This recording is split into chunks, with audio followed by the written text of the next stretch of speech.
बहिन त राम बिचे धारा, धनुष कैसे टूटे हमारा। बहिन त राम बिचे धारा, धनुष कैसे टूटे हमारा।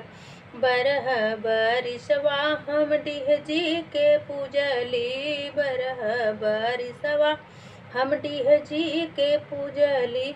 ओनहु न भैनी सहारा, धनुष कैसे टूटल, धनुष कैसे टूटल हमारा। बहिन त राम बिचे धारा, धनुष कैसे टूटल हमारा। बरह बरिसवा हम चौराजी के पूजली, बरह बरिसवा हम चौराजी के पूजली। ओनहु ना भैनी सहारा, धनुष कैसे टूटे हमारा।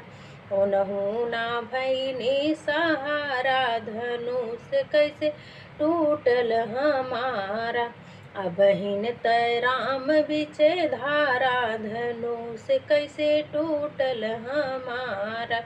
बरह बरिसवा हम शीतला जी के पूजली, बरहो बरिसवा हम शीतला जी के पूजली। ओनहु ना भैनी सहारा, धनुष कैसे टूटे हमारा। ओनहु ना भैनी सहारा, धनुष कैसे टूटे हमारा। बहिन त राम बिचे धारा, धनुष कैसे टूटे हमारा।